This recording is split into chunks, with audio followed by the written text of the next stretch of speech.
love to get you for a couple of minutes. You stand around, you hit them with a couple of good ones, and then you go off into the sunset. I love that, by the way. It's a good strategy. Yeah.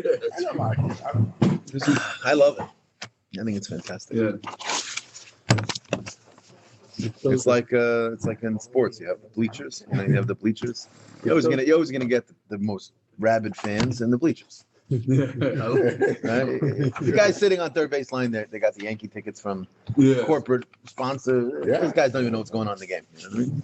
I'm not saying that's you. I'm just saying whatever. No, that's me. It shows that those few minutes he wants to take for Torah, which is, I think, very beautiful. Okay, so today's learning, Mitzvah Hashem, we should be all zeicha to good things. Today's learning is being learned as a Elon Neshama. L'Rabbi Yitzchak Moshe ben Yehuda Yehoshua HaKohen Reb Daniel Aryeh ben Yitzchak Moshe. So Avigdor ben Aaron Elazar, for Shlomit Bar Chaim. Yeshua for Shulam Eschana Leah Bas Rachel Shalom ben Milka Reza Gelachana Bas Fego Leah, and a Refuah Shlema for Esther Sarah Bas Chai Pesel. Dov Mordechai ben Bela Sheva Eli Sheva Shena Bas Adina Edel Hadara Sarah Bas Pesi Leah Leora Galia Bas Sarah Fego Leah Bas Chana Leora Galia. Galia is a beautiful name. There's an old song about Galia. My mother always sings it. No, you gotta get it. You gotta figure What does it it mean? No. Maybe a wave, like a wave that comes, Or it also could mean like revelation of God. Yeah. Galko. Mm. Okay, so today's daf is daf Yud Zayin. We'll be finishing the parak Mitzvah today, finishing up the sugya of really the discussion around the yuchsin, the yichos related discussions we've been having about mamzeres and all this other stuff. Eventually we'll come back to that in the Masechta, but we're going to start the beginning of the second parak Mitzvah Hashem, which is going to be discussing, we're going to go right back into Yibum stuff, Zika, Tzara, and all that. We won't need the board really, but we're going to be talking about Eish Sachim Shlahaba Ilamo. Maybe just as a quick refresher when we start the parak, we use the board to just remind ourselves of exactly what the case is. The one with the born, right? Where he's not Born later, yeah, born later. I can't say what you said, but I know what it means. You could say it, just try it. Okay. Okay. Apoplectic. Everyone has different words. We all could say different words. We have to learn them. Okay. Says the Gemara. We're holding 4 lines from the bottom. Benefit each other. There we go. Amar Rav Yehuda, Amar Rav Asi. Yehuda, Amar Rav Asi is going to say a very interesting thing. Again, Bizman Hazeh, meaning in his times, a guy who tried to make Kiddushin with a Jewish woman. So a Goyish man tries to make Kiddushin with a Goyish woman. Okay? Choshishin le-Kiddushin. We have to be concerned that maybe the Kiddushin takes. Wow. And you might say to yourself, what? A guy making Kiddushin and a woman? It's not possible. It's not Taifus. We know it's not Taifus. Kiddushin is not Taifus. Taifus means it does not take. When a Goyish man tries to make Kiddushin, he tries to give Kesef Kiddushin, gets under the chuppah, the Edom are there, and Yashka Pandrik says, Harei Mikudeshesli, it's nothing. Doesn't mean anything. It doesn't mean nothing, except, says Ravasi, that it does. Choshishin le-Kiddushin, meaning we have to be concerned that maybe the marriage takes, and we would say that in order for this girl to go get married to another man, we would say she needs a get. That's what Choshishin le-Kiddushin means. We have to be concerned that it's good. Now the question is why? So says the Gemara, Shema ma'aseres hashvatimu. I'm happy you're here today because this is probably a conversation you can help us with a little bit. The concern is that perhaps this guy, and I put this in quotes, this guy might not be a guy. Wow. Meaning he might be a descendant of the Aseres Hashvatim. Wow. And we know that in Malachim Beis, in the history of the Jewish people, a couple hundred years before the destruction of the first Beis HaMikdash, there was before Bavel became the mighty power in the world, or at least the other mighty power besides Mitzrayim, you also had the kingdom of Ashur. Ashur is Assyria. The Assyrian kingdom was run by a series of kings. The most famous of one of them we always refer to as Sancheriv. But there were many kings that were part of the Assyrian dynasty, and they were the up-and-comers. In fact, it was specifically them that Nebuchadnezzar was dealing with right before he came to Yerushalayim to destroy Yerushalayim.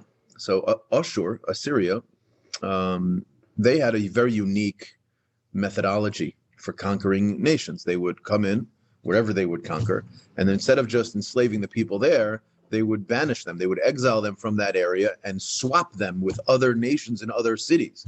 That would create a very uncomfortable psychological reality for the people of this, displaced people to not be able to sort of settle into the new area. In fact, that was the explanation for how a lot of non-Jews came to live in what we call nowadays the Shomron or Samaria. That's where the phrase Samaritan comes from. The Samaritans are a group of Goyim who came to live amongst the Jewish people. They apparently came from Kuta. Kuta, correct? Yeah, That's why. the Kuthim, right? So these people converted. It's a big discussion whether their gerus was good or not. At the end of the day, we treat them like Goyim.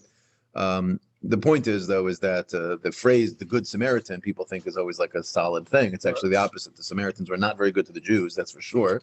And the reason why we call that guy the Good Samaritan is it's to exclude him from all of the other Samaritans that were not good. That's interesting. Yeah, meaning the Good Samaritan is like saying, It's the outcast. right, yeah, I found the Jew that's not cheap. You know what I mean? It's like you found the exception. You know what I'm saying? So either way, the point is this was the tactic that Ashur used, at least at least at that time in history. And so one of the things they did was when they came and they entered Eretz Yisrael from the north, right? So if you remember correctly, Klal Yisrael was split into two kingdoms during that time. You had the kingdom of Yehuda and the kingdom of Yisrael. So Malchi Yisrael was in the north, because comprised of the other 10 Shvatim. You had all of the other Shvatim other than, I guess, Yehuda and Levi, or Yehuda and Yamin. Yehuda and Yamin were down in the south, and the rest of the Shvatim, the other 10, were up in the north. So those are what's referred to as the 10 tribes. When Sancheriv came in, or actually, the Gemara always refers to it as Sancheriv, who was the one who was Mefazer them. It's not clear in the historical side of things that he was necessarily the one. It could have been his policies that were done. But either way, one of the Assyrian kings came in, conquered them, and they sent them out. And we don't know where they sent them. At least nowadays, we don't know where they sent them. There's a lot of literature and a lot of historical literature, Sambatya, the river that the Medrash talks about. And that Gemara says they were intermarried. The Gemara says that. Right here. Yeah, we'll get to there in a second. Meaning that they intermarried into those communities. Yeah, I'm just trying to give some context. So, there's a lot of historical literature on different people, professors, and a lot of Israeli professors who are trying to address the various different claims of.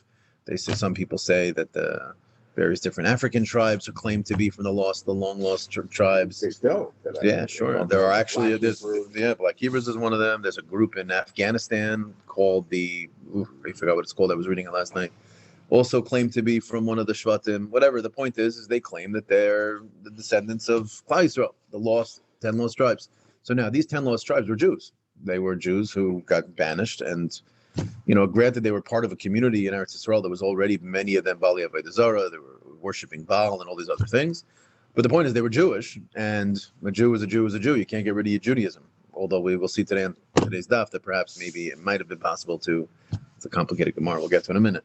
But the point is that so they were sent out, and now we have to be concerned that this guy who's being Mekadosh this Isha, and this is a very strange opinion, we have to be concerned that perhaps he's a descendant of them. Now, it doesn't say it in the Gemara, but what will come up from the Gemara as we move on is the way Rav Asi's opinion holds water, at least we're assuming, is that he's of the opinion as follows. He has a very unique shita, which is that although we all know that your Judaism follows the mother, meaning your religion, how you get to identify completely depends upon whether your mother was Jewish or not. If your mother wasn't Jewish, you're not Jewish. If your mother's Jewish, this is something we take on as just basic aleph base. But Rav Asi says that is not necessarily the case, meaning it is possible that if, let's say, you have a Goyish man who has relations with a Jewish man has relations with a Goyish woman, that the child of that relationship will be a mamzer, meaning to say a Yisrael mamzer, even though the mother is not Jewish. This is the opinion of, again, we mentioned this yesterday, that although when we, living in the world of the maskana of the Gemara, come to the Gemara, you're looking at the operating system. So sometimes in the operating system, you're seeing different opinions that may not survive the dialogue. But in the discussions, you're going to see opinions that seem to be upside down from the way you would think. Rav Asi is of the opinion that it's possible, not possible. He was of the opinion that you have to be choshesh, pretty much, that the children that were produced by these relationships are Jewish. Now, the Gemara will address, why do you have to assume that? Meaning, why can't you just say it was the Jewish women with the Goyish men? And we'll say later on that we'll see that Rav Asi is of the opinion, very similar to what Shmuel is going to say later on, that for some reason, the Jewish women who were exiled were not able to give birth. Either it was a miraculous thing, or it was a practical matter. Either they chose not to, they took a special medicine. Different opinions in the Rishonim as to why they did it, because they knew they were going to be in the Goyish lands, and so they didn't want to become impregnated and have these Goyim produce babies. Others say that it was because of the marches that they took them out. They became so, malnourished that that their uteruses were unable to take a baby. Whatever it is, whatever the explanation is, it comes out that the Jewish women were not able to produce children. So Rav Asi saying this statement, holding that opinion, clearly means that he holds that the only way you could say that is if you say the Jewish men had bia with the Goyish women, and somehow the child of that relationship not only is it Jewish, but he says it's a mamzer, and therefore you have to be choshesh for the kiddushin. On that opinion, is the reverse also a mamzer? In other words, if a Jewish woman has relations with a Goy. So that's a different discussion that came up yesterday in the daf, which is it's possible to hold one without holding the other, but those are two separate opinions. Yeah, okay. You can kuti habal al Israelis the Vlad is mamzer. Today we don't go by that. Today, I'm not even remembering yesterday. Yeah, there we go. Right. Yeah. Okay. So. Therefore, Amar Rav Yehuda Rav Asi is saying you have to be choshesh for kiddushin. Why? Because we have to be concerned that maybe he's one of the guys. Now, what's the obvious question before even the Gemara is going to ask it? You might say, how many people are we talking about? You tell me a random guy walks in off the street, I have to be concerned that he's from the Aser. So I can't even, if I asked you where the Aser Shvatim are, there were 10 tribes, you'd be like, I have no clue. Now I have to be concerned that a random guy walking down the street in Kew Garden Hills who's a Jamaican, I got to be concerned that this guy's Jewish. That's a very, very far-fetched concern. Even if you'll tell me that you have this concocted opinion that says that when a Goyish man, a Goyish woman is with a Jewish man, that the child of that relationship is a Jewish mamzer. So says the Gemara, I don't understand. The hak called the parish merubah parish.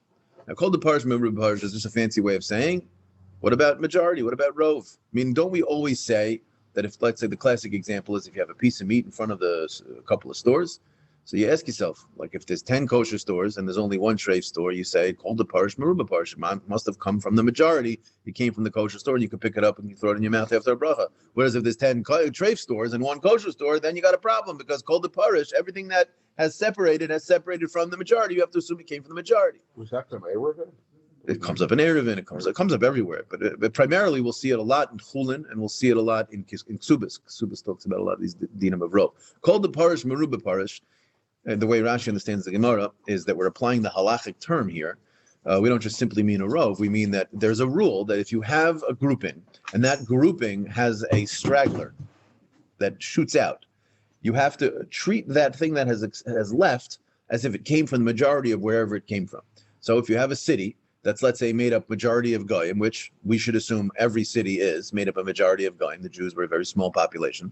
So if you find a guy who's walking into your community and he says, hi, my mom and dad, we lived in over this place. He says he's a guy, but he makes Kedushin. Rav Asi says, I have to be Choshesh for Kedushin. I have to be concerned that maybe he's from that group. Well, in order to assume that would have to mean that his parents are from the Shvatim.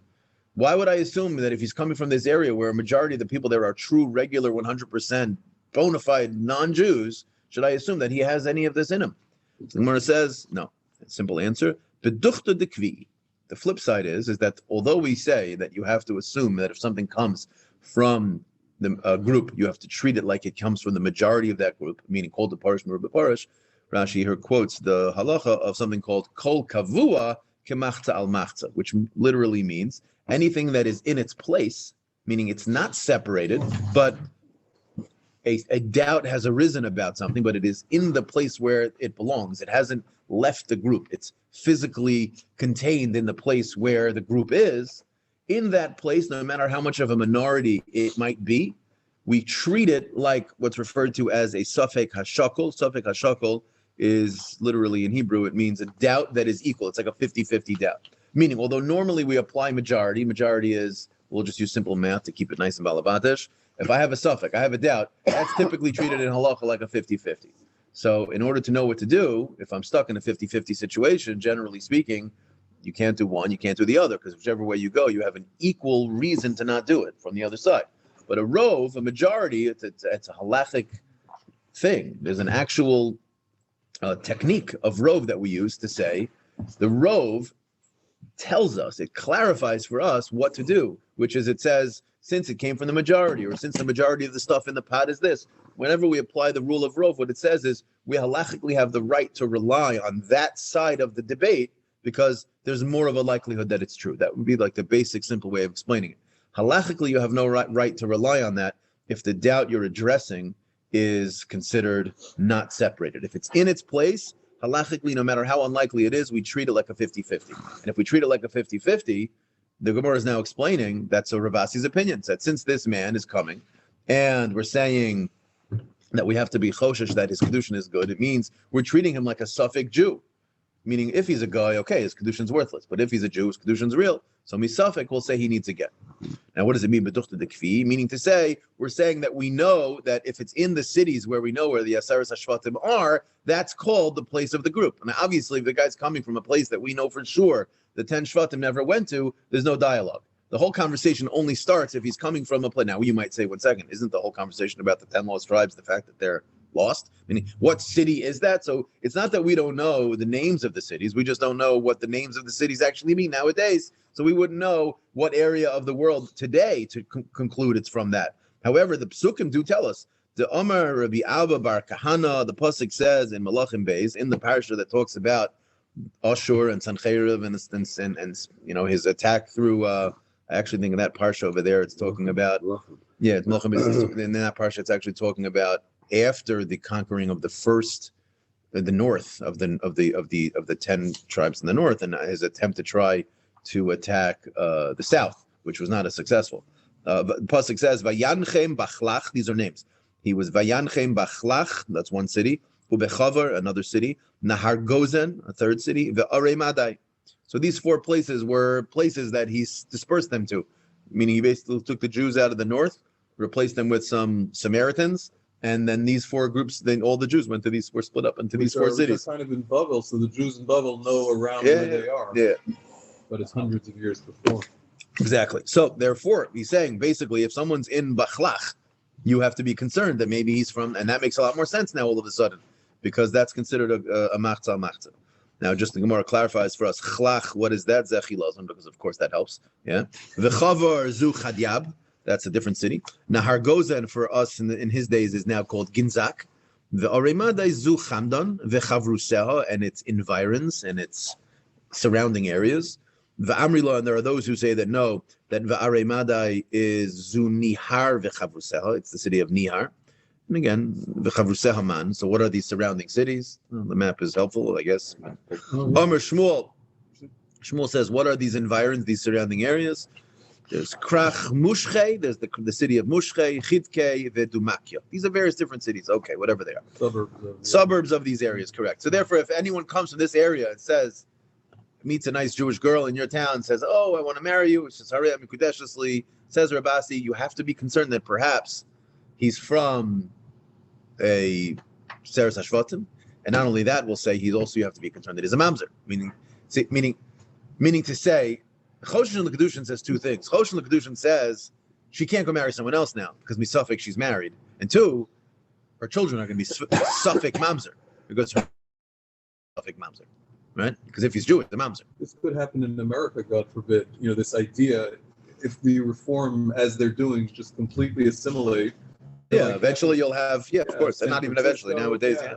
You'll have what? Explain that? Yeah, like so many Jews just completely assimilate. And if we lose track of which people have Jewish ancestors, their kids could be mamzerim, and then if they want to become Baalei Tshuva, it's very difficult. Okay. In fact, the Vilna Gaon says, just as a relevant piece of information, the Vilna Gaon says that the Aseres Hashvatim, which were lost, which were all real Jews, he says that Geirim, again, he says this for us. It's hard, but he says that when people convert, what's really happening is it's the neshamas of these lost people who were lost in the world coming back, meaning somehow coming back into the fold, which is a beautiful idea. Yeah. Which then explains a little bit when I think the Medrash says that all Gerim were at Har Sinai, and how do you does it make sense? But it makes sense if it's the neshama of someone who was to begin with a Jew, and it's just that it got sort of dispersed amongst the Goyim, and now they're coming back. Right. Now, halachically, they're treated like Goyim, so when they convert, the conversion's real. It's just that the Goyim is saying that on some sort of a deeper Kabbalistic spiritual level, they're coming back. But either way, okay, that's the opinion. Who's treated like Goyim? Meaning, the idea I just said sounds like what I'm saying is that Jews are coming back and they're converting. That's not true. Meaning, if a Jew comes to convert, the gerus doesn't work.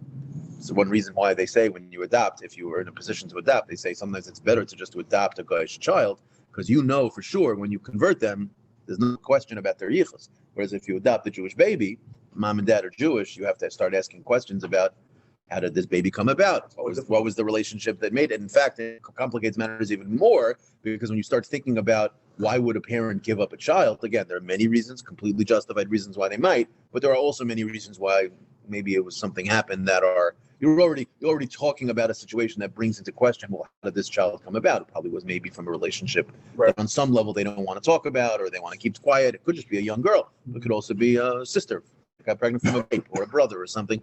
And now if it's Jewish, you have to be talking about serious issues of mamzerus. So that's why some rabbis will generally tell people that if you're going to adopt, to try to adopt from Goyish. That does not mean you can't verify and go through a bezdin and clarify exactly halachically 100% what someone is. But again, complicated conversation. So that's the opinion of Rabasi. It's an opinion that does not come out lahalacha. Let's not get nervous. But the point is that these people come from the Aseres Hashvatim, would theoretically speaking be Jewish. Now, the reason why what he's saying is not relevant, for many reasons, but his reasoning is relevant. We don't hold that if a Jewish man is with a Goyish woman that the child is Jewish. Like I just said, that's halachically we treat that like a guy, and therefore if he converts, let's say, and makes kedushin, it's 100%. But if he's a regular guy, this kedushin does nothing. Amar Rabbi Yochanan comes along, and I'm just going to tell you straight up, Rabbi Yochanan argues completely with Rabasi's reasoning, but he does not disagree with the concern part of what he's saying. Meaning he disagrees that the guy is a guy, that the guy is a Jew. He completely disagrees with the idea that you need a get. He holds the kedushin is nothing. However, he says,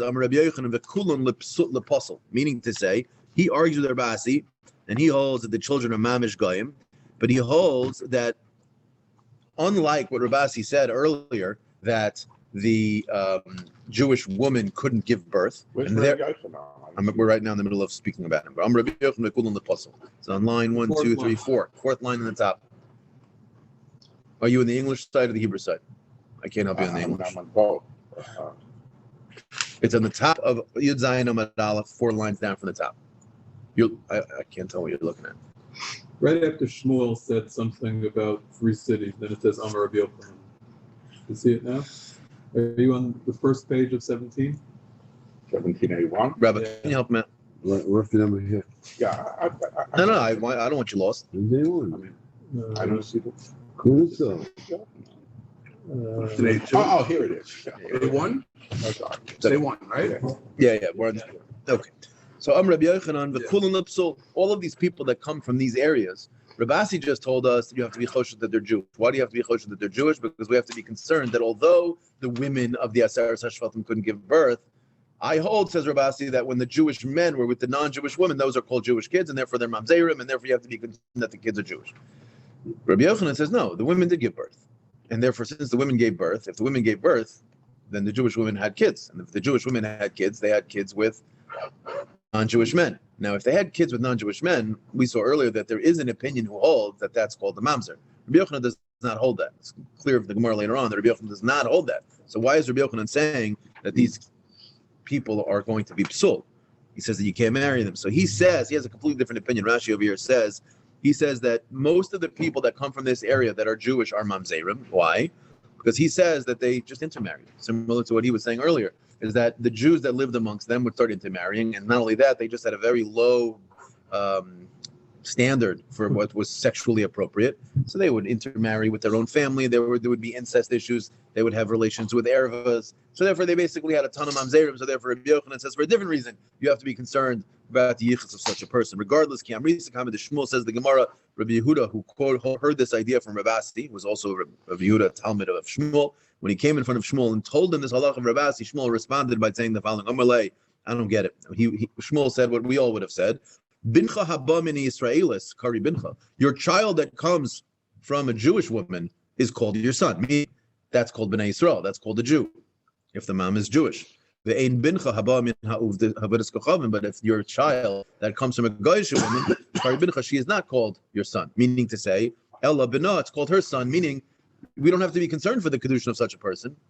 Says the Gemara, 1 second. That explains why I don't have to be concerned about the Jewish man who is with the Goyish woman producing a Jewish child. But why not be concerned for the opposite, the Jewish woman being with the Goyish man? Meaning, I told us and foreshadowed earlier that the reason why that's not an issue is because Rabasi was under the opinion that they didn't give birth in that time. Now the Gemara is going to say, what do you mean? Maybe the Jewish ladies had babies from the Goyish men. Those kids are going to be Jewish. And therefore, when that guy comes from that area and gives Kedushin, you have to be concerned that the get's going to be needed because he's Jewish and the Kedushin takes. So the Gemara says, Amar Ravina, Shma Mina, we see from here, Amar Ravina, Shma Mina, Ben Bitcha Haba Min Ovid Kecham Karibin. That's a little bit of an extra line here. It doesn't really help us much. Really, all it's doing is just reiterating what we saw 2 seconds ago that Shmuel said. Some Rishonim explain, they say that really, if you look at the words of Shmuel itself, the first words he says are Bincha Haba Min Yisrael is Kari Bincha. You could interpret that to mean when mom and dad are both Jewish. He doesn't actually, because what do you mean? Bincha, who's he talking to? He's talking to a Jew. He's talking to a Jew who Haba Min HaYisrael is from another Jew, Kari Bincha. So you might think that it means only when mom and dad are both Jewish. So now, because it says Ravina, from Shmuel's answer, I can understand that he means even if the father's not Jewish. Shma Mina Ben Bitcha Haba Min HaOvid Kechavim Kari Bincha. Right? That the son of the daughter of a Jewish woman who comes from a Goyish man is going to be Jewish. That's really reiterating that, but it's really a throwaway line. The point of the Gemara's question is that the solution that Shmuel suggested only helps in one direction. When the baby is a Goyish baby, a Goyish mother, then you're right, the child's not Jewish. But you can have a scenario where a Goyish man has bia with a Jewish woman and produces a child. That child is going to be a Jew, and therefore you have to be choshesh for the Kedushin. The Gemara says, no, Gemiri, we learned, we have a Masorah. The Bansa Dahudara, the ladies, the Benasa, the daughters of that generation, it's Teruya, it's Taru, they couldn't have kids. I mentioned earlier different reasons, either because their rechem wasn't good, or they got sick, or they were malnourished, or they took a pill, or they didn't want to, whatever it is, they didn't have children, and so therefore you cover it in both directions. Shmuel says a Goyish woman having a baby is not a Jew. Jewish women having babies didn't happen, so therefore you do not have to be concerned that anyone is coming from this area is really a Jewish descendant of the Asar Shvatim, so therefore you don't have to be concerned for the Kedushin. Ikeda Amri, a different way of saying the conversation. Shmuel, when Rav Yehuda taught the halach of Ravasi in front of Shmuel, Amrle, he said to me, and this is where the complicated Gemara comes in, Lo yizazu misham, the rabbis, upon hearing this question, meaning to say, hearing Ravasi's opinion and concerns for the issue about whether maybe there might be people coming from that area that are Jewish, they did not leave the conversation until they actually made them goyim. Now, this is very complicated, not a simple idea. I mean, generally speaking, we hold Yisrael, afal pi shechata Yisrael, meaning a Jew can basically not erase his Yiddishkeit, and that is certainly the case. Miri speaks out that over here, this was a Hefker Bezdin Hefker type of a thing, where Bezdin does have the ability to be mafkia kiddushin in absolutely extreme circumstances. It's not something that they do all the time. There was a Hayros Shah specifically for that time. I don't have a good answer as to how they were able to do this. But the Gemara seems to be mashma. There's a famous Cham Sefer. I tried reading it. I didn't understand what he was saying, but apparently it's a famous opinion as to how this works. Because even Achkas Kedushin wouldn't take away the fact that he's Jewish. Make him hustle. Meaning it would be almost like, impregnating a woman. It's like Right. So basting can make somebody not Jewish. That's what it seems to be saying. That's what it seems to be saying in the Gemara. Generally not, but here, But it would affect Yibum. It would affect all kinds of lots of things. Very complicated. It sounds like they're abundant. So the Cham Sofer actually bring the one part I did get from what he says is he brings from Psukim that it could be there's a drasha, like he's able to somehow find the drasha that exists that we have that he says if you take it to its logical extension, it would be a makar for this. And then the question would be anyone who shmads today, if they can rely on this. If they're on that, yeah. But either way, Shenemar, B'Hashem Bagadu Kibonim Zarim Yuladim. Okay, so that's the pasuk. Fine. Yosef Rav Yosef Achared Rav Kahana, V'Yosef Rav Kahana Kamed Rav Yehuda, V'Yosef V'Kamar. They all sat in front of each other, and eventually someone said, "Okay, you can shut the audio." He's the best. Asidin, you should just know, I'm going to embarrass him for just 1 second. The reason why he comes in late is because there's a very important minion in the Oceanside that is always struggling to have people. So he stays to help them. It's not the Chas Shalom he comes to the Shiur. He's trying to help out the Olam over there, but as soon as he can come free to learn Torah, he does. Beautiful. Either way, says the Gemara, so these people all sat in front of each other. The following: Asidin Yisrael David Yomi Tava. They're going to make a big yontiv when Kicharbi Talmud, when the city of Talmud, which came up on yesterday's daf, where we discussed that in Talmud there was a people that were considered mamzerim. Because of the mamzerim that were there, they said that city is going to eventually be destroyed. That's going to be a yontiv for Klal Yisrael, obviously, because now we get to remove all the possible mamzerim that are there. And again, it creates it easier for us here, so not have to be concerned that anytime we meet someone, if he's coming from Talmud, that we can't, have anything to do with them, or that they're going to create mamzeros in Klal Yisrael. The Gemara, don't we know that the city of Talmud was already destroyed? The Gemara says no. Talmud have. Don't confuse the two different cities. One was Talmud and one was Talmud. Rav Ashi Amar no. Hainu Talmud, Hainu Talmud. Really, they're both the same city. And you're right, one was destroyed, and it's ichfuli hu de michbol. But rather, it was a big city, and whenever one part would get destroyed, everyone from one side would move to the other side, and whenever the other side got destroyed, they would move from that side to this side. Meaning, you never really got rid of these mamzerim. So charav mehagisa, oisa mehagisa, bicharav mehagisa, oisa mehagisa. So therefore, the city had never been destroyed, and therefore there will be a great Yom Tov when it is destroyed. Says the Gemara, Yosef Rav Hamnuna Kama de Ula. Rav Hamnuna sat in front of Ula and said, and he was asking him a lot of bomb kashas. He was making life difficult for Ula by asking him a lot of good kashas. Yeah. Omar and Ula said to him, Ma Gavra, Uma Gavra, what a great man this man is. Except he loved the Harpanya Masya, except for the fact that he comes from a city called Harpanya. Now, what was wrong with Harpanya? Harpanya was a city that apparently was of questionable yichus of the people that lived there. It was sort of like, the other side of the tracks, so to speak. Says, what a great man, you're asking all these kashas, but we know where you're from. Right? That's what Ula said. He embarrassed him. He didn't, and it's not clear why he did it. So there's a Chavas Yair in the end of Chav Time talks about this all the time throughout Shas. Why? So I think with this specific one, he says a very interesting thing. He says that really Ula was doing this the right way, meaning to say he had a concern that maybe he needed to publicize the fact that Rav Hamnuna maybe comes from questionable yichus, and so therefore a person should not marry into his family or whatever it is. Maybe there's mamzeris there, whatever. However, what do you see? Ichsif. He responded with shame, meaning to say, he said shame. He was embarrassed. So, what did Ula say back to him? Amalei kesef kul galto lehechayavta. Where do you pay your taxes? Meaning the head tax. Everyone has a tax, right? Where do you pay it? He says, Amalei lefumnara. I pay it in the city of Lefumnara, or Fumnara. Amalei, he says, Imkain mi pumnara at. Must be that you're not from Harpanya. Must be. So what's the dialogue here? It seems like a little strange dialogue. He said to him, "Oh, you asking me such bomb kashas over here? Between me and you, everyone knows where you come from. Everyone knows you might be a mamzer, right?" That's basically what he said to him. Horrible. So the way the Chavas Yair explains it, Das explains it, is that Ula he felt halachically needed to publicize the fact that this person had questionable yichus, and it was a question of lifnei iver for other people. Yeah. But then when he saw that he did that, and he had busha, and he became shameful, he says, must be he's not a mamzer, because we know that it says in the Gemara that a mamzer's midas, one of the midas that a mamzer has is that an azponim, that he's very brazen. A person who's a mamzer would not have been embarrassed mamzer. He would have had sort of a certain stubbornness. So once he saw that his response was shame, right? We know that Klal Yisrael is by shonim haim. I have trouble with these Gemaras. But well, of course you do. That's why I'm trying to explain. Maybe the mamzer is a nice guy. How do you know? You're saying all of a sudden. Well, it's not. We're not saying that he's not a nice guy. We're saying let me ask you a question. Yeah. Your daughter's dating a guy. You would want to know that he's a mamzer, yeah?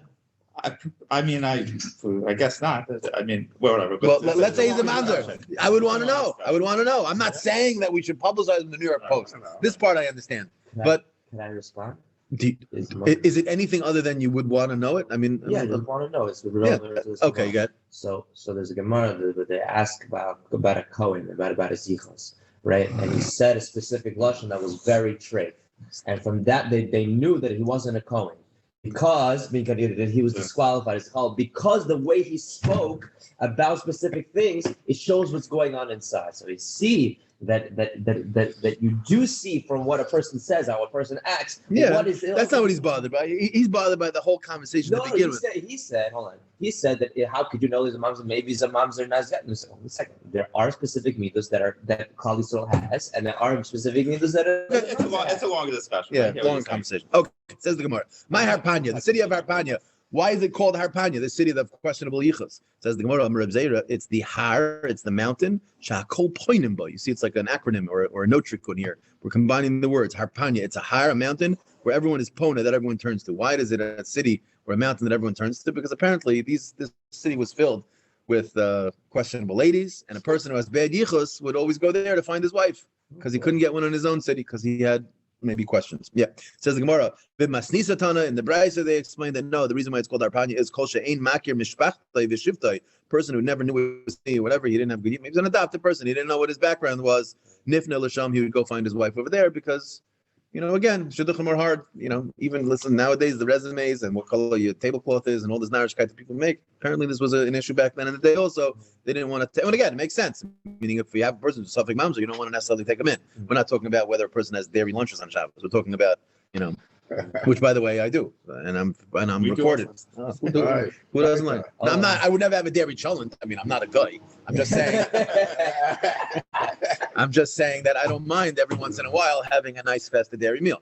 Either way, says the Gemara. Amar Rava. Rava says, "V'hi amuku mishoil." The city of Harpanya is deeper than Gehenna. It's worse than Gehenna. Shenemar, like the pasuk says, pasuk's in Hosea, miyad sho'ol, from Gehenna, efdeim, I will redeem them. Mimavas agaleim, death, I will, agaleim, I will save them, redeem them. Thank you. The ilu pasal didu, les lahutakanta. Right? So you see that from Gehenna we can be saved, but mamzer, you can't, again, without getting into a complicated conversation about how one could, theoretically speaking, remove mamzeris in future generations. The person who is a mamzer himself, outside of the hara show we saw earlier of Bezdin making someone just a guy, we don't have the ability to take away a person's status as a mamzer. So then the Gemara just explains where all the different people came from. Suli the Harpanya, the people that lived in Harpanya that were also is Mishum, Suli the Mishum, the city of Mishum. Upsuli the Mishum, Upsuli the Talmud, which we saw earlier. Now, why is the people in Talmud a problem? We saw at Machlekes earlier. Here the Gemara picks sides. Upsuli the Talmud Mishum Avdei Shleima, meaning again, we're talking about different cases of, according to, again, this Lamaskana here is according to the opinion of the Gemara earlier that a guy who's Baal Yisraelis, that the Vlad is a mamzer. Why called Avdei Shlomo? It was times of the Avodim of Shlomo HaMelech. He had Avodim that were Avid Knainim. The Amri Inji, and this is consistent with the following phrase that people would say is Kabarab B'Kabazuta, whether it's talking about a big measurement, meaning a big type, a small type, different types of people. At the end of the way, Migander V'Ozol, they all bounced around. L'Shoil, they eventually ended up in Shoil, which is, let's say, Gehenna, U'Mishoil, L'Tarmud, U'Mitarmud, L'Mishan, U'Mishan, L'Harpain. Okay, we just finished the Hashem, and should be to finish us together in the future. First parak of Yevamos in the books. You guys were all nervous about Yevamos. Honestly, I know it's been a little tough, but it's not been nearly close to what, like almost anything else in life, the thing we fear is never, ever, ever as scary as the thing itself, right? This is very obvious. It's not easy. Not easy, but honestly, we're sitting here, we're survived. We're going to get back to a little bit of Yevamos stuff now. Instead of the mission, we're going to start talking about Eishes Ach B'Ilama. I just want to very brief, we're going to read it in the mission in a second. I just want to remind ourselves of what is an Eishes Ach B'Ilama. Would you prefer that I draw it, or is it okay if I say it? Okay, I'm going to draw it quickly. Eishes Ach B'Ilama. We'll try to maintain consistency with the names. Remember, for us, Shimon is always the one who's dying, so we'll start with him first. You have Reuben and Shimon who are brothers. And Levi is the baby. Exactly. 1785. You have Reuben and Shimon. We're going to say, Reuben is married to Dinah, Shimon is married to Rachel. Rachel is always our problem girl, right? 7 years before he gets back. Okay, yeah? So you have Reuben and Shimon. Yeah. Shimon's married to Rachel, and right now everything's fine. Kosher v'yosher, no erevas, no nothing. Reuben's married to Dinah. Right. Shimon dies. Okay. And now Rachel becomes The Yevama. Yevama to Reuben. Fine. Now, before Reuben does Yibam, we're going to try to make this work according to everybody. So earlier in the Masechta that there's a machlekes. We'll get there in a second. Okay. Reuben has now a responsibility to Rachel. Yeah. Okay. Now another brother is born. Oh. Yeah. And for whatever reason, Reuben waits, or maybe even Reuben's a baby. Maybe Reuben's only 1 year old. Yeah. So therefore, Levi was born a year later. He's now a baby. You got Reuben's a brother, is one. So Rachel's got to wait for Reuben to get older. Right. And as these two brothers grow up, Levi matures a little faster, right? So can Levi do Yibam with Rachel? No. No, why not? Because he was never a brother while the time that Yibam was. So since Levi and Reuben and Shimon's relationship is the relationship of Eshes Ach, Rachel is Levi's brother's Shimon's wife. Shelo Aya ba'olam. Now, this woman is the wife of a brother that they did not coexist. They never overlapped life together.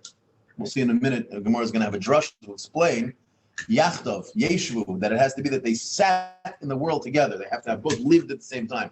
Since Shimon died and only Levi was only born afterwards, they never overlapped. So it comes out that Rachel is a regular, normal Eishes Ach. She's the wife of my brother. You're not allowed to be with the wife of your brother, except you have a mitzvah Yibum. Yeah. Yibum was only said to brothers that you shared life with. If you never shared life with, therefore Rachel is an Eishes Ach Shlehoya Ba'elamai to Levi, which means that if, let's say now, Reuven went ahead and did Yibum, And then he died. right? So now Reuven would be married to Dinah and to Rachel, Yeah. which is fine. Reuven dies. He can These never- two ladies fall to Levi. Well, actually, they don't, because Rachel is an Eishes Ach Shlehoya, which is just another fancy way of saying Erva, no different than Bitai, Bas Bitai, and all the rest in the Mishnah. So too, Dinah is going to be a Tzaras Erva. Good? Okay. We're going to erase that and come back to putting these names back up on the board because we're going to see it inside. So we have, Little we neat. have, hold on, so we have So we have Reuven. Reuven, Shimon, Dina, and Rachel. It'll be easier if I do it because if you do it, it'll be people. It'll help you and it'll confuse everyone else. So we have Okay. Reuven and Shimon. Shimon married to Rachel. Reuven married to Dinah. And then you have Levi, who's born later. All right. Shimon's dying, and Rachel is falling to Yibum to Reuven. We'll leave it at that so that we can read the Mishnah inside. Okay. Okay. So says the Mishnah. Kate said, what's the case? So we just did it on the board, but we're going to do it inside now. Shnei Achim. We'll call them Reuven and Shimon. Umeis echad mehem, and Shimon dies. Yeah. V'nolad lehen ach, and now Levi is born. Now it assumes here that, of course, that Shimon and Reuven both have wives. Didn't set that up, but it's assuming Reuven's married, Shimon's married. Reuven and Shimon are brothers. They both have wives. Shimon dies. Levi's born. Ve'achar kach Yibam hasheni. Reuven then goes and does Yibam as Eishes Achiv, the wife of Shimon, Rachel. So now Rachel, Yevama, is married to Reuven. Akol Beseder. They're married. Umeis, and now Reuven dies. Harishona, the first one, and we're going to define the first one here as the one who belonged to the first brother Shimon. So, right, correct. Yotzah, she is potter from Yibam and Chalitza. Why? Mishum Eishes Ach Shlehoya Ba'elamai. She's an erva. Who's she an erva to? She's an erva to Levi because she's the wife of a brother who Levi never lived at the same time with. The Hashnia, who's the Shnia? Dina, the Tzaras erva. Mishum Tzarasa, because she's a Tzarasa. Hakol Beseder, the Mishnah reads beautifully, nice and simple. Says the Gemara, Asaba Maimer. Let's say Reuven, instead of doing Yibum, does Maimer. Does anyone not know what Maimer is? I know you know it. I'm asking other people. Yeah? I don't know. Okay, so let's explain Maimer very briefly. Yibum, which is a way of consummating a marriage effectively, because after you do, Yibum is an act of sex. Yeah. Now there's a certain level of inappropriateness to that, meaning it's your brother's wife and you're having sex with her without any dating. There's no, hey, get to know each other. It's like you come in from out of town and he's like, oh, my brother died. And who are you? Oh, you're her wife? Let's go in the bedroom. There's a certain inappropriateness there, right? So what the rabbi said was, in order to make it a little bit more like a normal marriage, they said, you know what? Let's have an official kiddushin, like an erison, like normally, like we have the first step of marriage. Give her kesef kiddushin or a shtar, not bia, because bia is obviously how he's going to do whatever. Yeah. So you can give kesef kiddushin, and midirabanan, there's a halachic status that's like they're married. Right. Now they're obviously not married min Torah. You can't make kiddushin in your brother's wife. The only thing you could do is make yibum. So when he actually does the second part and actually takes her in and has relations with her, that bia, that sex, is going to consummate the marriage, and now he'll be fully married to his Yevamos. She'll now be his wife. Is Yibum considered like Nisuin? Like the It's like a very back of the envelope good way to look at it. Yibum is almost like Nisuin, and what the rabbis are doing in the Maimer is creating an artificial type of Kedushin Erison. Now, it's not 100% true, because, and this is going to actually be a decent segue into the question of what Zika is, the relationship, the marital bond that exists between the brother, right, the surviving brother with the widow, is called Zika. What is that Zika? Is that Zika just simply a halachic connection, or is there some rabbinic, and it would only be rabbinic, is there some rabbinic definition to that relationship that we treat it like it's like they're already married? The rabbi's coming along and saying there's something called mimer, it's just giving it a physical manifestation in the world. Do an act that allows us to now treat it like it's Kedushin.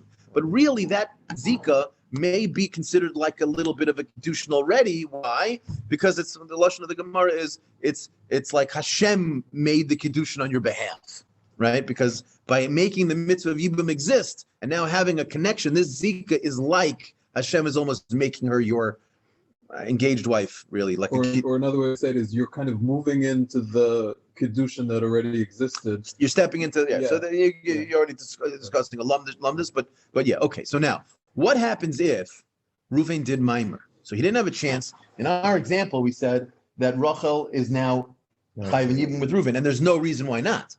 There's no erva here. The Reuven and Shimon were alive at the same time. Rachel is not a bas or any of these other things. So really, Reuven should do yibum. So he does the good Jewish boy, goes ahead and does, instead of yibum, he does mimer.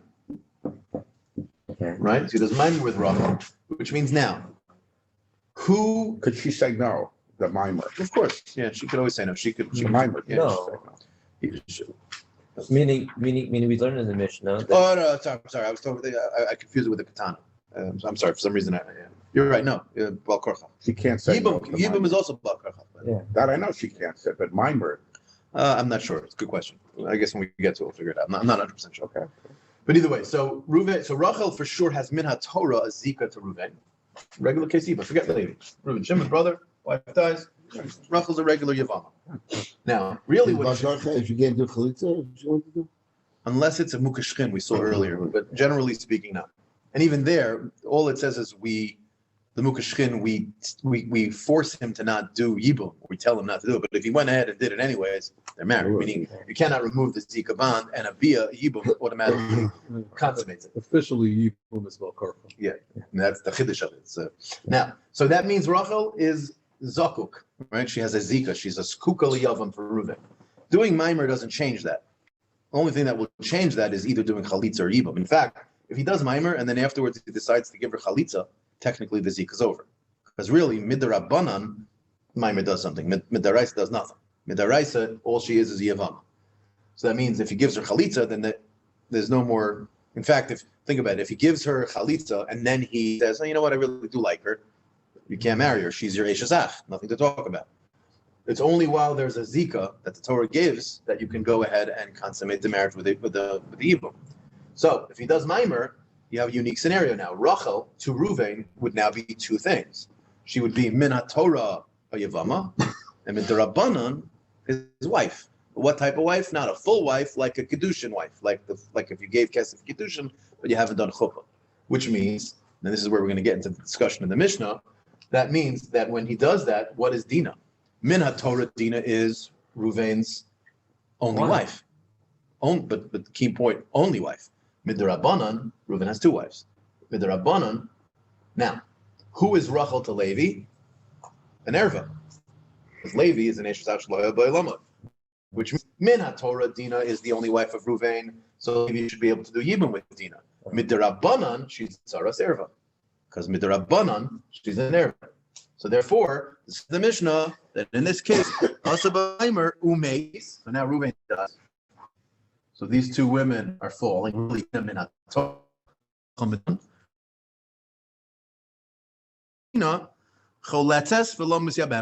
she does chalitza because she has a Torah zika to Levi, because Levi and Reuven were alive at the same time. So therefore, she doesn't just get to go free. But since midirabanan, she's a tzaras erva, we don't want to allow Levi to do actual even with Dina.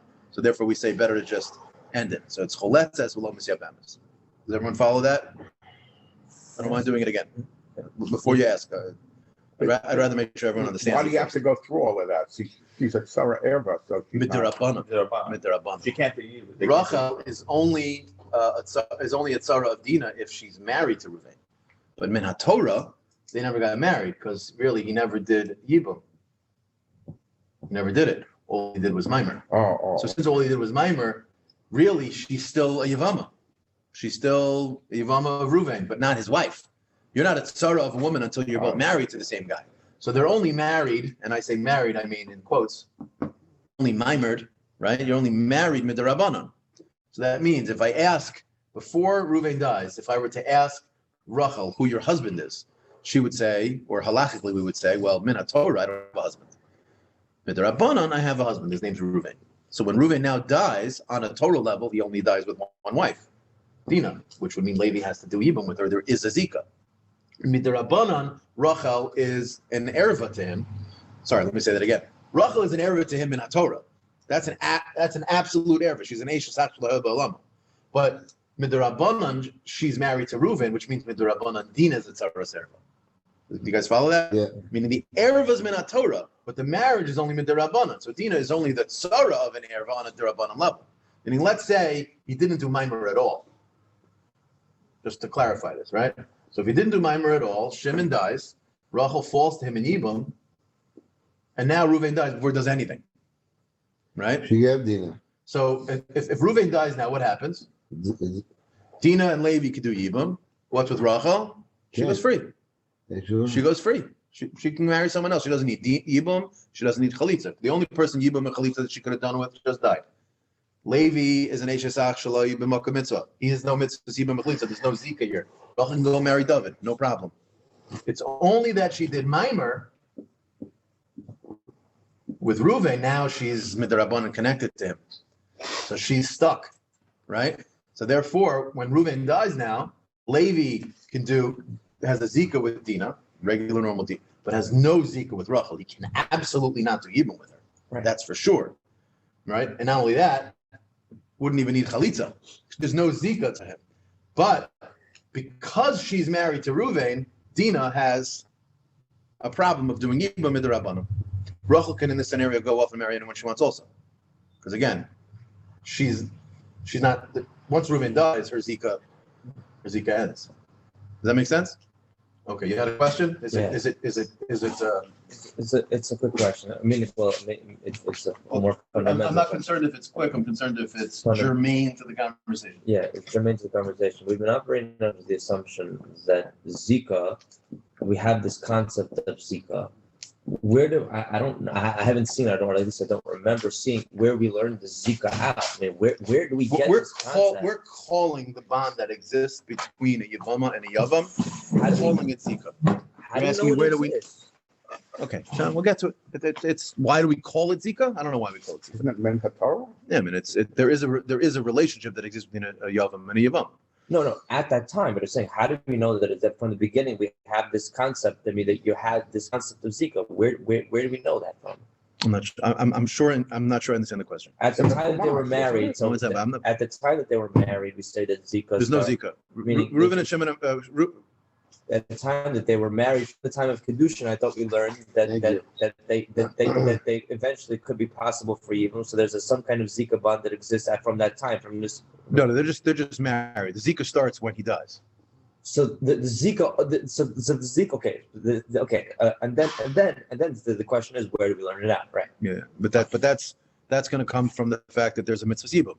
She can't look right when it says in the Torah that a Yevama, right, this woman is losia eishes amesa chutza leizar. She can't go marry someone else, right? That's what Zika means. Yeah. That is the Zika. Okay. That's where it comes from. I'm saying when it says that she can't marry someone else, she can only be with the Yavam. That's what Zika is by definition. So you're saying that? More questions after. Yeah. Okay. Okay. So that's the Mishnah. So again, let's just review. We have a case in the Mishnah. You have Reuven, Shimon, and Levi. Levi's only born later. Shimon dies first. His wife Rachel falls to Reuven. Reuven does Yibum. Reuven's now married to two ladies, Rachel and Dinah. Rachel is an erva to the brother Levi, who was born in between. Dinah's not, but since she's the tzara of an erva, Dinah is Peturim in a Yibum. That's the Mishnah. Then the Mishnah talks about Maimer. We're not going to discuss Maimer today in the daf, so we won't have to go too much into that. So if you don't have it, we can always come back to it when we get to the Gemara that discusses it. Let's pick up from the Gemara. The Gemara is before we get into the real, like guts of the Masechta, differently than the first Mishnah, where the Mishnah had no Rachmanas on us, and it just launched us into the conversation of Erva, Tzara, and all that. This Mishnah this Gemara has a little bit more Rachmanas on us. It starts a conversation a little lighter, just trying to understand the language used in the Mishnah. What did it say in the Mishnah? We refer to the Tzara here as Shnia, and we referred to we referred to the erva of Rachel as Rishona. Right. And the way I explained it was the Rishona, we explained it to mean the first brother, Shimon, the first person we're talking about, right? Shimon's wife, Rachel, is the first woman. And then we discussed the second one, which was Dinah, as Reuven, the second person. That's all it meant, right? Says the Gemara, Amar of Nachman, Mandatani Rishona lo mishtabish, Mandatani Shnia lo mishtabish. Says Rav Nachman that apparently there were two different girsas of the Mishnah where they swapped, calling the erva and the tzara Rishona and Shnia. Meaning, one Mishnah said that the erva was Rishona the first, and the tzara was the Shnia the second. And in the other one, it said that the erva was the second and the tzara was the first. Meaning, not that the halacha is any different, says Rav Nachman. And Dr. Nachman, both versions of the Mishnah were telling us qualitatively the exact same thing. It's just that they referred to the tzara as Shnia, and then in the other Mishnah, they referred to the tzara as Rishona. So the question is how? How do you explain? It says the Gemara, Mandatani, let's flip the Gemara over, Mandatani Rishona, Lemishtabish, my Rishona. What does it mean when it says Rishona? Like we explained in the Mishnah. Rishona Linafila, the first woman, Rachel, falls Liyibam first, because she fell Liyibam from Reuven to, from Shimon to Reuven. And therefore the tzara, Dinah, is falling second, right? So who's falling to Yibam? First is falling Rachel, and then is falling Dinah. So Dinah is referred to, the tzara is referred to as the Shnia. Umandatani Shnia, how can you refer to as Rachel as the Shnia and Dinah as Rishona? Loi mishtabish, why? My Shnia, what does Shnia mean? Shnia l'nesuin, meaning she was the second one to get married to Reuven. Meaning the assumption here is that when Reuven, in our example, right, was married to Dinah first, so who is Rachel? Rachel is getting married to him second. So says the Gemara, that works. Says the Gemara, 1 second. Are you telling me that this case only works if Reuven married Dinah first and then married and then did Yibam? What if Reuven did Yibam first and then he found another wife, Dinah? The halacha would still be true that if he died and those two ladies fell to Levi, that one of them is an erva and one of them is a tzara's erva. So that can't be. Can't we also be talking about a case where first he did Yibam with Rachel, and only afterwards did he find another wife, Dinah? And of course, in that scenario, it would also be true that the tzara, Dinah, would be pater, meaning the order doesn't matter. So how can you call her second? Because the case is also true when she's the first one to get married. You did Yibam first. The Gemara says you're right. We're not coming from we're not talking about first and second of the tzara from the perspective of who Reuven became married to first. We're talking about from her perspective, right? Rachel's perspective, she fell once when Shimon died, and she fell again when Reuven died, right? That's what we mean. Elamai Shnia, to be referring to accurately, refer to Rachel as Shnia, is Shnia ben Isuin, meaning it's her second time falling to be second marriage, meaning first she was married to Shimon, then Shimon died, now she's married to Reuven. So she is now, when Reuven is dying, who should be referred to as the first and second? So what we mean is as follows. Rachel is referred to as the second because she's the second, it's her second time being married. Whereas, now again, it assumes, of course, now the Gemara could have asked over here, are you telling me that if Reuven had married Dinah after she had been married to another man, that's not true either? Gemara could have asked that. But already I think the Gemara got his point for us. I'm just pointing out that if the whole reason why we're calling to Rachel as the Shnia is because it's her second time being married, right? Was the halacha also true where Dinah has been married prior? Okay, let's say, then she'd also be on her second marriage. No, but in perspective, from the perspective of I understand, marriage, but Echanami. Yeah. But I'm just pointing out the Gemara had no problem saying that before as well, that we were talking about. Okay. Okay. Either way, so that's some of the homework in the Mishnah. The rest is over. The terminology follows common cases. Yeah. Ask the Gemara, all right. So you're telling me we have a Mishnah. Second Mishnah, Yevamos, talks about Eish Zach Shalai Lama, and Eish Zach Shalai Lama is considered an erva. Now, we've been working under the assumption that makes a ton of sense because we know the halacha already that you are considered an erva to your brother if your own husband and your brother and his brother were not alive at the same time. But that is not something that is necessarily obvious. I might have said that the halacha is that Yibum applies to any brothers, and the fact that they share a father, as we'll see in the Gemara, means that there's a din yibum. So that would mean, theoretically speaking, if Shimon dies, right, and Levi's not born yet, and Levi's only born after Shimon dies, that really, who is Rachel? Rachel is the wife of my brother, Shimon, right? So from Levi's perspective, Shimon is his brother from his father who has a din yibum. So says the Gemara, how do I know that that's not true? How do I know that she's considered an Arab? Says the Gemara, I'm reviewing Rav. It's a pasuk. Amar Kra, the pasuk says, Ki yashvu achim yeshvu achim yachtav. That when brothers are yeshvu, when they're sitting together, says the Gemara, Shahoysu lehem yeshiva achas ba'olam. They have one yeshiva ba'olam, meaning to say they live at the same time. Prat, this excludes le'eshav shalai ba'olamo. It excludes our case. Once we're bringing psukim, says the Gemara, let's learn a little bit further. This next drasha is going to just tell us more in Hilchos Yibum. Yachtav, what does the Yachtav teach me? Yachtav teaches me miyuchadim benachla, that it has to be brothers from the father, not necessarily brothers from the mother. Meaning this Yachtav, meaning that they're together in Yerusha. Nachla means an inheritance, and inheritance is something that only comes from the father. Are we Go ahead. learning two things? Thank you. Yeah. Are we learning two things from the word yachtav? It seems, it Yeah. seems. Meaning the first drasha is Yashvu. Yeshvu. Yeah, it's first from Yeshvu. Just from Yeshvu, you might not have been able. Right. It seems Meaning- it's partly from yachtav. Right. Yeshvu just means they sat. Who says it was together, right? Yeah, I hear your point. But it could be the word yachtav on its own, for the meaning of the word of together. But in terms of, they could have used a different form, but that wouldn't have meant yichud, right? Meaning that they're miyuchadim, that they're unique, right? It could have said, I don't know what the other Hebrew word for together would have been, but it could have been tzazamen, whatever the Hebrew word for it would have been. Yeah. But the point is, so I hear your question, but I think there's, Or it's just not bothered by it for whatever Yeah. reason. okay. Says the Gemara, prat le'echav min ha'em. This tells me that if you're talking about Eshes Ach Min Ha'em, talking about your brother's wife, and it's your brother from your mother, there's no din yibum. The only time there's a din yibum, and this whole entire parasha is said, is only when it's your brother from your father. This is like Yevamos 101. Now the Gemara is just addressing the psukim that teach us the halacha. Rabba Amar, no. You want to tell me that it's coming from the fact that the pasuk says, "Yach." Maybe Rabba bothered, but you're bothered by, right? Meaning Rabba says, "I don't like Yachtav as being the makar." Says Rabba, "Achin min ha'ab." He doesn't argue on the halacha. Yes, of course, Yibam is only between brothers from the father. He says that's learned from some sort of Gzeira Shava. Achva, meaning it says Ki yeshu achim. Right? He's going to a different part of the pasuk. He's going to the part of the pasuk that says achim. Achva b'nei Yaakov. What does the pasuk say by b'nei Yaakov? The pasuk says that the brothers. What did they say? Shneim asar anachnu, we are 12. Achim b'nei avinu, the brothers, the sons of our father. Now, where do you see? He says achim there. Says the Gemara, Mala holan min ha'av v'lo min ha'em. Just like over there, they call themselves 12 brothers, even though the 12 brothers all come from 4 different mothers, and yet they're called brothers. So you see what's called brothers. Brothers means brothers from the father, not brothers from the mother. And we're going to make Gzeira Shava achim to Yibam to say that Yibam also only applies in such a scenario, but not if all you have is brotherhood through your mother and not through your father.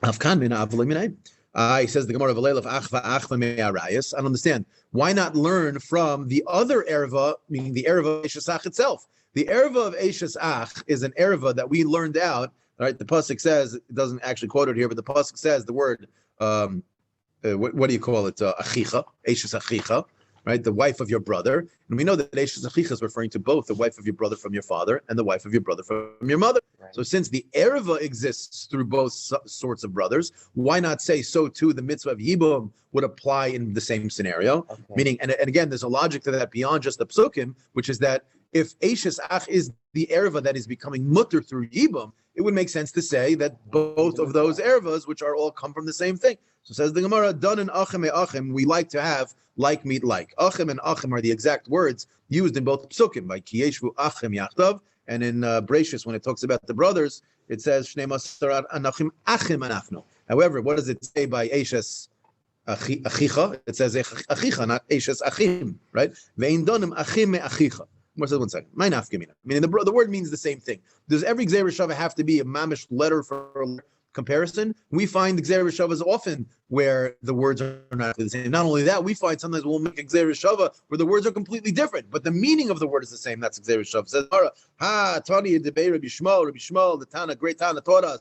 When we're talking about in Hilchas Nigei Batim, without going to the details of that halacha, the pasuk says V'shava kayin u'ba kayin. It's talking about the hara process for Nigei Batim, and it's referring to the kayin coming back to the house to check the house, and it refers to the same exact act in 2 different places. One time it refers to it as shav, and one time it refers to it as ba. 2 different words to describe the same act. Says the Gemara.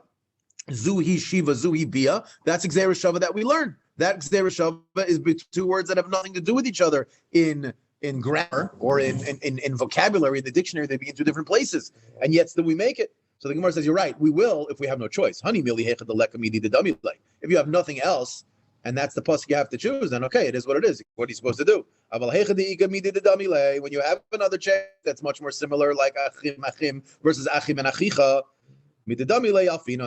we'll learn it out from there, and therefore we learn out from he as Rabbah that brothers from the father, not brothers from the mother. Says the Gemara, milot. Lot has a pasuk also, dechsiv ki anoshim achim anachnu. This is when he was talking to Avram himself, and it's referring to him as brother, right? So why not learn out from there? Rashi over here explains the Gemara's question, meaning don't learn out from Avram that it's only brothers from your mother. Maybe learn out that it means uncle. Maybe it's referring to your uncle's, your father's brother's wife. Because what are we referring to? We are referring to Lot and Avram Avinu, who were an uncle and a nephew. So says the Gemara, no. Why?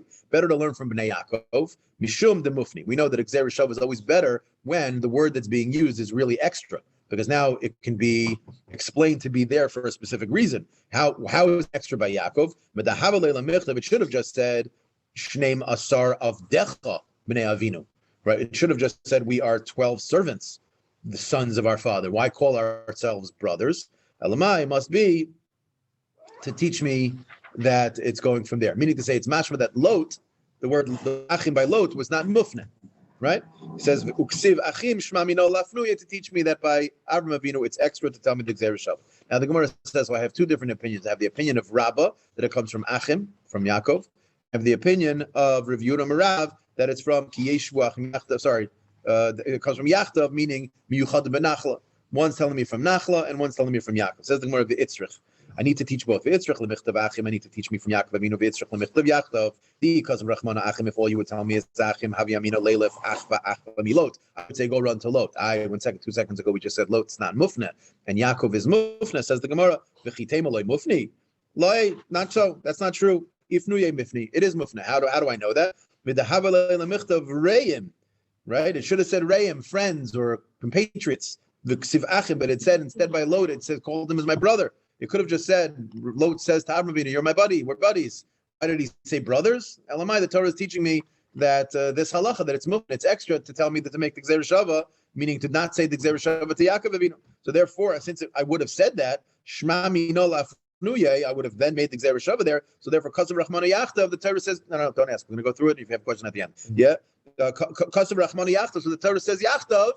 Why? To teach me that not Ham Yuchadim Benachla, only from the father and not from the mother, and not to make the mistake to go to Lot. V'i Kasav Rachmana Yachtav, and if all I would have is the first drasha of Yuna Marav, that Yachtav tells me that the Yuchadim Benachla, Havi Amina, I might think, the Miyachdi Ba'aba Be'ima. I might say that when it's Miyuchad, that they're unique. I might say that Yibum applies from the brothers from the father, but only when it's brothers from the father and brothers from the mother, meaning when mom and dad are shared by the brothers, and not only when it's just the dad. So therefore, it's tzricha, I need to have both psukim, meaning to say, by having the pasuk by Yaakov Avinu, I see clearly that it's not from the same mother, because they're called brothers despite having 4 different mothers, Bilhah, Zilpah, Rachel, and Leah, right? Whereas from the pasuk of Yaakov, I would have said it's only, you only see from there that I might have assumed brother and mother, father and mother are needed in order to be considered brothers. So therefore, the Gemara says they needed both. Says the Gemara, one second, this last piece over here, that you're telling me that to be called brothers, you would have thought it's only when it's your brother from your mother and your father. Who says so? Right? Why would I think the mother is even playing a role? Yibam benachla tala rachmana. In a separate context, if you take a look at Rashi says over here, the pasuk says in Dvarim, Yakum al shem achiv hames. You're supposed to be taking over the name of your brother that dies. And the Gemara later on tells us al shem achiv lenachla, meaning the Gemara already has separate drashas to tell me that the entire mitzvah of Yibam is, for instance, we know that once the Yavam does Yibam, he yarshins his brother. His other brothers get nothing. By doing Yibam, he gets this whole estate. By the way, it creates a little bit of a, what's the word? Tension, because the brother, whoever jumps to do the Yibam is going to get the guy's, not only his wife, they're going to get all of his money. So they have a rich brother who dies with no kids. the brothers are going to be clamoring. So he runs and does minor. So that's what he does. To make the claim. Right. No, it should, meaning officially it should be the older brother, so that way it's take. Well, officially, yeah, but any brother can do it. Right. So if the older brother does it, it keeps the peace. You know what I mean? Yeah, theoretically speaking, but if the Yeah. brother comes in and does it, the younger brother, it's still going to be a problem. Meaning, Right. yeah. So says the Gemara. So why would I even think that a mother's role plays a role here at all? And that's everyone knows that Yerusha has nothing to do with the mother. Gemara says no. Why? I would think the following. I would think this whole concept of Yibum is itself a tremendous chiddush that you're going to be matir and erva, the commissionary erva gabe. You're allowing him to be with his brother's wife. So I might think, I might say, if you're going to let a guy be with his brother's wife, you better make sure that the reason why it's mutter is both a brother from the mother and the father. I might have thought that. Kamash Malah and Tzricha, I therefore need the pasuk of Achim from Yaakov to teach me not like that. Okay. Really, right now there should be two dots because that's the end of the discussion as it relates to the halacha of where we learn out this din from. The Gemara is now going to begin, and we will begin, but we will pause in the middle because it's a tremendous sugya that we're about to embark on. It's going to come up. The sugya of yesh zika ve'ein zika.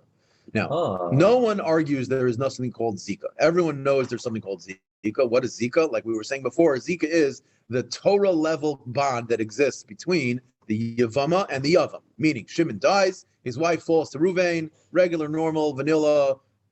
Yevamos 101. Rachel, let's say, falls to Ruvain. He's got a mitzvah Yibum. Before he does the mitzvah of Yibum, there is already a Torah-dika connection called zika. It's a bond. This is a basic thing. Now, the question of yesh zika and ein zika on a very balabatish level is just simply the following. If you hold yesh zika means that the rabbis viewed this zika like a marriage, like a quasi-marriage, and therefore they have certain halachas that may, as a consequence of that marriage status, be relevant. As an example, if we consider Rachel to Reuven to be a little bit like his wife, then what would be the halacha for Reuven to be with Rachel's sister? Leah, who's not in the picture, who's not at all married to anyone over here, would Reuven be allowed to marry Rachel's sister? Let's say before Reuven went ahead and did Yibum with Rachel, he goes and runs and he says, he already knows Leah. They know each other. They've been even dating for a little bit. Maybe he was looking to marry her. Is he married to Dima? He can be married to. Who cares? He can have 5,000 wives. You can have a pircha. You could say that you're learning from an exception of yibum to regular nisuim. So how could you learn one from the other? Yeah, apples and oranges. This zika bond that exists is only basically. There's a yesh zika and there's an ein zika. The question is, how far did we take viewing this relationship as this like quasi marriage? The yesh zika side holds that midrabanan is considered like kiddushin. Therefore, midrabanan, whatever law would apply to a regular woman is going to apply to this woman also. So that means, for instance, all her krovim will be usher to you. Like for instance, let's say we'll see it in a minute. Let's say Rachel dies before you can do Yibum. Is Reuven allowed to marry Rachel's mom? 1 second. She dies before they did. Yeah. Shimon dies. Yeah. Rachel falls to Reuven. Yeah. Reuven has a zika with Rachel. So Minatara, there's the Yevama. She gets into a car accident. Right. Rachel's mother, we'll call her Sarah. It's over an essay. You couldn't get into that. Even if you do it, you're over an essay. You're so confident. I'm telling you that Rachel is married midrabanan to Reuven. So Right. who is Rachel's mother to Reuven? The mother of his wife. You allowed to marry your mother's wife? No. Even Sorry, you're allowed to marry your wife's mother? no mime or nothing. Just sorry. Just Yibum. No, but I'm saying, but you would be over on an essay if you did that. I don't know why. What essay would you be over on? You're over an Yibum because then you couldn't do Yibum. You can't be married to the mother and the daughter. You cross things up. She's dead. There's no mitzvah Yibum. You're not being over on any essay. But I thought you said only Rachel the dies. mother. Oh, Rachel dies. Rachel dies. So there's no bond at all. Well, there was. So Yesh Zika says that she's your wife If midrabanan. your wife dies, you can't marry her mother. your wife, the Rabbanan, dies. Right. Your apoplecticness, probably not a word, is exactly what happens. Apoplexy. Apoplexy is your shock and awe is I'll give you the benefit of the doubt is because you seem to want to go more with the thought of ein zika. You think it's just a halacha that they're connected. But the Torah clearly treats this woman on some level connected to Ruvain. The rabbis who are arguing about Yesh Zika and Ein Zika, it's an enormous machlekes. It's a machlekes Tanaim, it's a machlekes Amoraim. We will see it throughout the Masechtes. How far did they take it? Did they say that we treat this woman falling liyibum the moment Shimon dies? It's literally as if Shimon already made kiddushin with her, midrabanan, but it's like they're married. Which is why it could be Balkarfa, which A lot of things. exactly. Meaning the Zika is a real thing. The question is, how far did we take it? So if we take it so far to treat it like marriage, then there are all of a sudden all of these consequences that come out of that. If she's like a married wife, then all of the halachas of that are there. Why We're going back there. We're going back there. We're going back there. Why What's you that? saying that the so Rabbanan? Oh no, okay, we can pause here. Why are you saying that the Rabbanan? Maybe, maybe that's. I have the same question as Talmud.